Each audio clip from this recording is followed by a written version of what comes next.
Hey guys, next day after the video I just posted yesterday. It's all intercooled now. I cut the pipe, ignore the horrible nasty welds, and no, it's not on fire. It's just steaming because it's been doing nothing but raining all day, so everything in here has a layer of moisture on it, so it's cooking it off the motor. But all in there. I cleaned the boots up because they were all schmutzy and covered in grease. Got that clamped in there. This piece, I gotta still polish this piece up. I gotta paint them both. Both pipes are getting painted black. I got my wastegate boost reference right here, and I had to reroute my air intake. It goes off the turbo and then underneath and then down here. But then I noticed when I was cooking them, I had to fire it up and it was cooking the moisture out. I noticed my number 4 exhaust manifold gasket was bubbling out of the side of it. So I found my exhaust leak I was having. So I'll have to get a set of those gaskets ordered, because I did the big no-no when I took the exhaust manifold gasket off, or took the exhaust manifold off to do the turbo. I reused the gaskets, and that was another interesting story. When I took that manifold off, every single bolt broke except for 2, and the bottom 2 right here. Everything else I re-drilled and tapped for regular grade A bolts that are not metric and beefy, because that 4BT has the same small bolts. That one doesn't. That manifold's actually being held on by 2 bolts right now. I got to get the turbo rebuilt on that one and this one, because they both the turbos are hosed. They're puking oil into the intakes. I spent probably, I don't know, a good 4 hours cleaning oil out of these pipes before I could weld it. Oil and slime. But yeah, that's not a bad weld. Using the MIG welder right there without any gas. We just have flux core wire. Otherwise I would have been stuck using that big welder, which, yeah, that big welder will burn right through exhaust pipe, and I'm speaking from experience, because I did my whole entire exhaust with the stick welder, and that was a lot of weld it, burn a hole through it, go back and fill the hole in, and weld it and fill the hole in. It was made do with what I had, and it works. But once I pull the transmission this week to do the rear main, I have ordered right now. I have the rear main ordered from Summit Racing, and a bunch of 4-inch exhaust for this truck and mine. I'm redoing my exhaust to 4-inch all the way back to the 5-inch tip, straight pipe in it, and then the 3-inch exhaust will probably be for my dad's truck, because it'll be a highway truck. He does, an hour every single, 2 hours, 2.5 hours roughly of driving every day down to where he works. So it'll probably have a small muffler, just probably a tractor muffler. Actually, probably the old muffler I had on the 1855, wherever it went. It's around here somewhere. I think it's over there. Put that in. And actually, surprisingly, I had a muffler on this thing for a while. When I had it side piped, I had it coming out right underneath the spare tire. I had a muffler on it, and it made it too hot. The EGTs it backed it up too much. But I since punched out the innards of that muffler, so maybe my dad's truck might have a muffler. I don't know. I'm rambling. But yeah, probably tomorrow I'm probably gonna take 2 vice. Oh, blizzard's hot. Probably take 2 vice grips and clamp these off, and then pull the hoses off, and then there's 1 bolt, 2, 3 bolts, and the whole heater can come out. Pull the heater out, and hopefully the heater core is not routed out. I'm hoping it's just maybe where the lines go in. Maybe they're weeping out the hose line. Like, maybe I don't have these 100. Ooh, lightning. Maybe I don't have these clamped completely, and because I do have this one. I'm betting it's this one that's leaking, and I have that really close to the firewall, but it doesn't seem wet underneath, so I'm not sure. But we'll see. Well, I'll fire it up, and stinking storms go away. May have done a burnout to make sure the intercooler wasn't leaking, so it'd boost up. Alright, hit the key.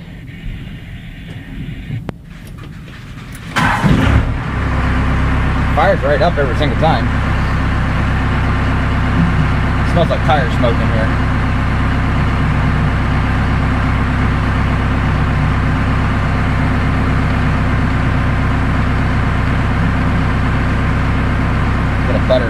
you guys can see.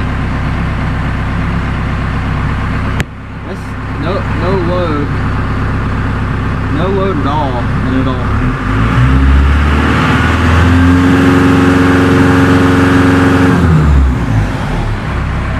That's probably 2,400 RPM, and it'll make 5 pounds of boost. Before it was a little jumpier without the intercooler. It was a little bit jumpier. It'd make it up to 5 pounds of boost pretty quick at wide open. Like you just jam the throttle and it'd get like 4 or 5 pounds of boost. With the intercooler, I can deal with it because I mean anything to knock down the boost maybe a little bit, I'm okay with, because highway I'm like normal, just like 55, 60, it'll be running like 15 pounds of boost, and I think that's a little bit, or not 15 pounds. I'm tired. Like 8 pounds of boost, and then like going up a hill, it'll sometimes go up to 15. And I'd like to lower it down a little bit, but I mean, it takes a while. I bet it takes a while for the air to come down through here and then get scattered to the intercooler and then back up into here. And then this thing, I have a plate. I'm gonna order a plate and make a new, because this is kind of restrictive. It's like there and there's the opening, and the rest of that's just thick cast. So there's not really, it's kind of a restriction. So I thought about making one that like splits off and then comes back there to the, so these front 2 cylinders have air here, and then these back 2 cylinders have air, because if you get these things cranking too much horsepower, I'll never have this much horsepower out of it, but then sometimes the number 4 cylinders burn up. Like on the 6BT, that number 6 cylinder, they just burn out.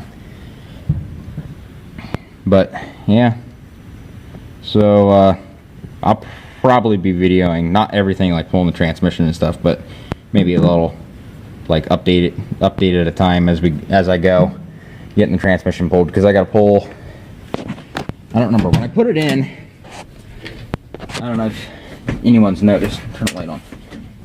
That bump out right there underneath the heater, I put that piece of firewall in, but it unbolts. I made it so I couldn't take it out, so I can't take it out, so I can service, if I have to put exhaust manifold gaskets and for example. That comes out, but I took that out too, because there's a floor pan that goes like along here and underneath the pedals and then over there, but I cut that pan in half right there, so I can take it off in sections, because it was really annoying to have to like gut the whole cab to get to just one spot. And then there's a floor pan right here. I think I might be able to get away with just taking that out, because what I can do is I can loosen the engine mounts, the rubber engine mounts. You can't see anything down there, and I don't have my flashlight. Right there's that rubber block. I can loosen those both sides, and then what I can do is I can jack the back of the transmission up, and then take the cross member out from underneath the transmission, and then let the motor pivot down like this, and then I can get to the top 2 bell housing bolts. I think that's at least my plan. Then I gotta pull the transmission. I'm probably just gonna leave the transmission on the jack and just slide it to the back of the truck, and then leave it underneath so I don't have to peel it out. Though, no, I'm not gonna peel it out. I was thinking I was gonna peel it out and paint it, but I'm not gonna have that transmission for long. But I gotta pull the wires off the starter. I have to take the wires off the starter and then pull the bell housing off, which I forgot I had to do to get to the rear main. So having the bell housing off, I'll be able to use an impact gun and get the starter bolts off, and then it'll be loose, so if I ever have to change it, I can get it out. But yeah, that'll make it sound so easy, but like it's pulling the transmission, but it's not really that easy. I mean, I can have it done in an hour and a half. That's how long it took to put it in by myself, and that thing's kind of heavy, so. But yeah, that's what's going to be going on the rest of this week. Probably, I'm hoping maybe midsummer to have a same transmission, only with a 4x4 transfer case on it, because they didn't make it like the Ford T19s like I have sitting over there. That's what originally came on my motor, and that transmission is junk. It does not shift worth a darn, even though it looked like it rebuilt. I think it's just resealed.